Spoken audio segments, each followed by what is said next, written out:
Hello, welcome back to my YouTube channel. എല്ലാവർക്കും സുഖമല്ലേ?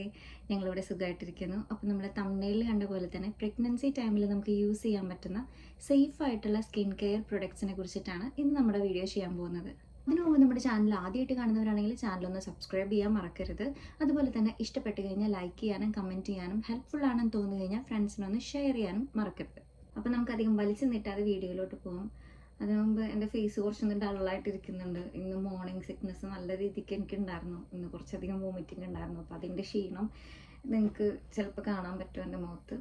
അതൊന്നും നമുക്ക് കരയിക്കേണ്ട ആവശ്യമില്ല. ഒരു ആഫ്റ്റർനൂൺ ഓൺവേർഡ്സ് ഞാൻ എൻ്റെ ബാറ്ററിയൊക്കെ സെറ്റായി ലെവലായിട്ട് വരും കേട്ടോ.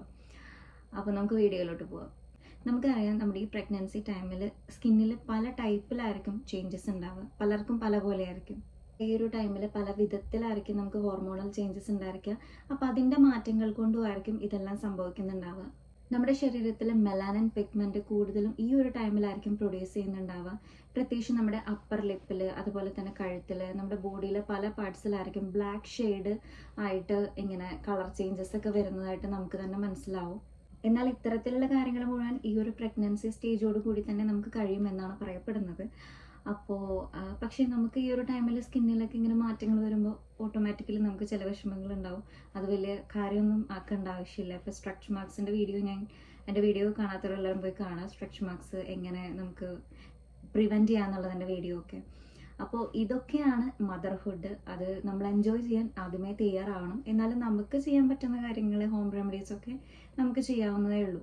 ഇപ്പം എൻ്റെ കാര്യം, എൻ്റെ ഒരു പേഴ്സണൽ എക്സ്പീരിയൻസ് പറയാനാണെങ്കിൽ, ഒരു ആദ്യത്തെ 3 മാസം എന്ന് പറയുന്നത് എന്നെ സംബന്ധിച്ച് വളരെ ബുദ്ധിമുട്ടുള്ള ഒരു കാര്യമായിരുന്നു തള്ളി നിൽക്കാനായിട്ട്. അതായത് സ്കിൻ കെയർ പോയിട്ട് നമുക്ക് എന്താ പറയുക, ബോഡി ലോഷൻ്റെ സ്മെല്ലായാലും സോപ്പിൻ്റെ സ്മെല്ല്, കോൾഗേറ്റിൻ്റെ ഒന്നിൻ്റെയും, കിച്ചണിൽ പിന്നെ പറയാൻ വേണ്ട, എല്ലാ സ്മെല്ലും എനിക്ക് അരോചകമായിരുന്നു. അതുകൊണ്ട് സ്കിൻ കെയർ ഒന്നും ആദ്യത്തെ 3 മാസത്തിൽ എനിക്ക് പറ്റിയിരുന്നില്ല. അത് പറ്റുന്ന വലിയ വോമിറ്റിംഗ് ഒന്നും ഇല്ലാത്ത ആൾക്കാർക്ക്, അല്ലെങ്കിൽ നോസിയ ടെൻഡൻസി ഒന്നും ഇല്ലാത്തവർക്കാണെങ്കിൽ അത് ഓക്കെയാണ്. എന്നെ സംബന്ധിച്ച് സ്കിൻ കെയർ ഒന്നും ആ ഒരു ടൈമിൽ ചെയ്യാനേ പറ്റിയിട്ടില്ല. സ്കിന്ന് തീരെ ശ്രദ്ധിക്കാത്ത കാരണം സ്കിന്ന് മാത്രമല്ല, ബോഡി ലോഷനൊന്നും അപ്ലൈ ചെയ്യാറില്ല. അതുകൊണ്ട് തന്നെ സ്കിന്നിൽ ആ ഒരു ടൈമിലും ചേഞ്ചസ് വന്നു തുടങ്ങി.